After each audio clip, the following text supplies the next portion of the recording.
La République démocratique du Congo est un grand pays avec un énorme patrimoine très riche en biodiversité. Malgré cette richesse, les communautés qui en dépendent vivent dans la pauvreté. Cette situation est à la fois consécutive à la mauvaise gouvernance de ces ressources, mais aussi à l'ignorance des opportunités que les métiers divers offrent à ces communautés. Nous avons un très grand patrimoine qui est la forêt, nous avons un très grand pays avec beaucoup de surfaces agricoles, mais malheureusement les gens vivent pauvres pour la plupart. On a l'espoir d'un pays prospère, mais on ne connaît pas toujours le chemin pour y arriver. Le chemin passe par le développement de la ruralité. Le chemin passe par une agriculture plus prospère, respectueuse de l'environnement et qui intègre, je dirais, divers types de cultures. Il n'y a pas une solution unique, mais il y a un ensemble de solutions.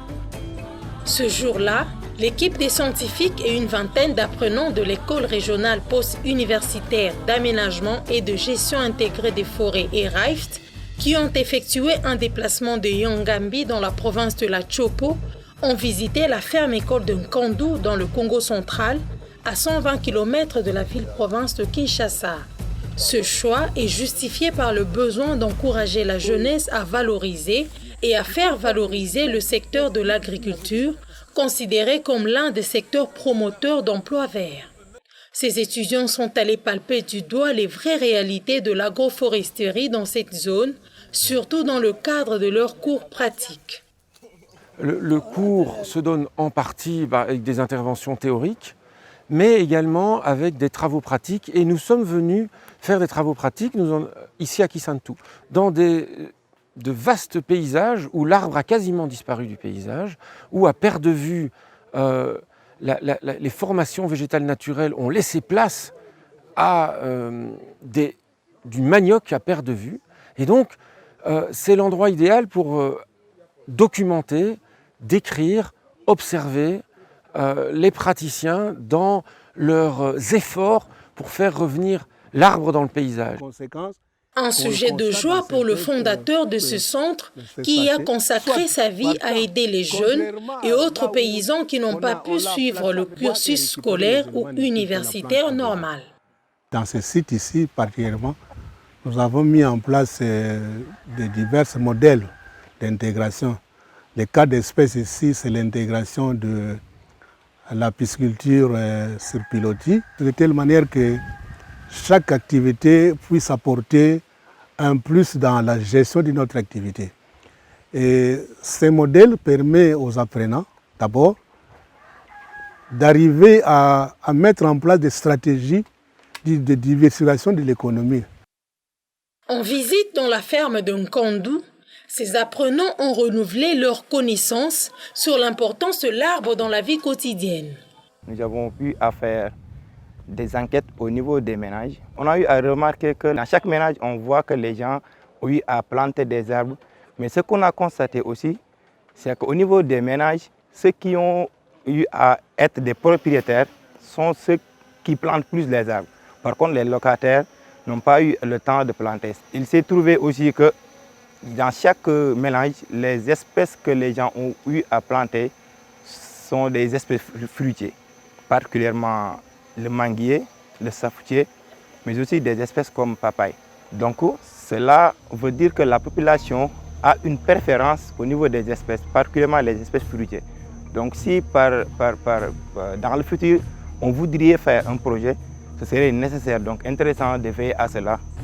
Une expérience de plus dans leur pratique de tous les jours, jusqu'à l'usage de la dernière technologie. De quoi décomplexer ceux qui hésitent encore. J'ai déjà eu une idée, comme mon métier de demain, j'aimerais être experte en télédétection comme étant un outil innovant et surtout important dans la gestion des forêts. Les images qui proviennent de satellites, mais aussi de photos prises par drone, nous permettent de voir en général les types d'occupation de sol, parmi lesquels on a les forêts.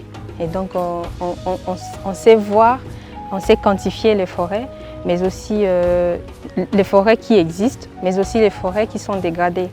Et donc ce qui permettra de faire un suivi de cette forêt-là au cours du temps. Et donc ce genre de résultats peuvent aider la communauté dans la décision de la gestion durable des forêts. Nous sommes dans une zone tropicale où on fait face à un problème de nuages.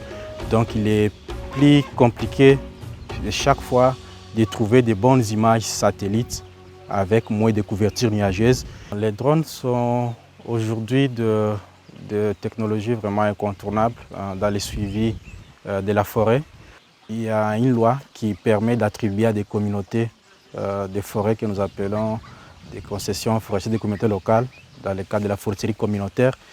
Et ces communautés-là sont appelées à faire ce que nous appelons des plans de gestion pour planifier un peu l'utilisation, l'exploitation de leurs forêts. Mais aussi, il y a une étape de suivi. Vous voyez, donc si une communauté peut avoir déjà 50 000 hectares, tu vois, c'est compliqué de suivre ça. Et donc, alors s'ils ont avec eux ces genres d'équipements, ils peuvent facilement suivre comment ils gèrent leurs forêts. Pourquoi la ferme de Nkandu? Que produit-elle? Est-il possible de s'y mettre avec des faibles revenus? Quand vous prenez le cas d'espèce ici, nous avons mis la pisciculture, nous avons mis l'élevage de porcs, nous avons mis l'élevage de volailles. Ça fait l'intégration. Et cette intégration, ça permet au moins chaque volet appuie notre activité, soit en termes nutritionnels ou en termes de garantir la durabilité de ce qui est fait par l'autre. C'est un modèle qui sert assez plus aux apprenants, aux étudiants en stage et même aux chercheurs.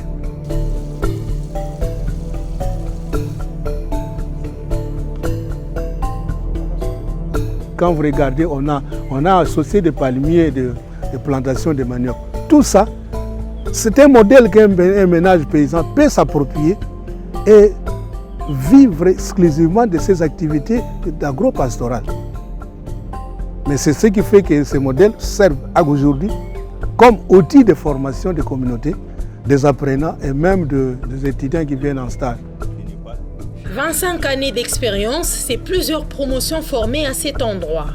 De quoi redonner de l'espoir même à ceux qui se croyaient inutiles dans la société.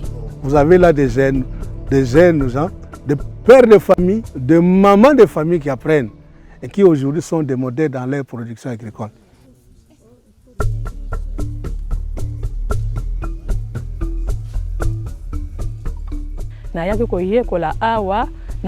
Je suis venue apprendre la pépinière pour gagner de l'argent afin de scolariser les enfants et nourrir la famille.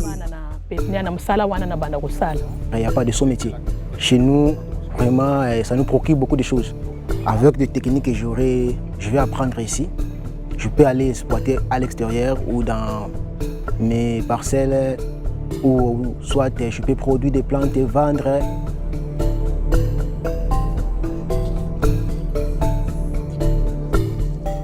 Nous avons un programme de formation classique de jeunes, de ménages paysans, de délégués, avec 3 niveaux de formation.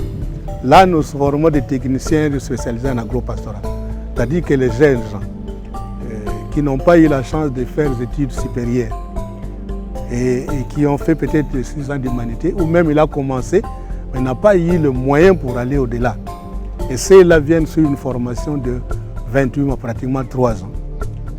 L'initiative de Kivoa a intéressé l'ONG Nature Plus.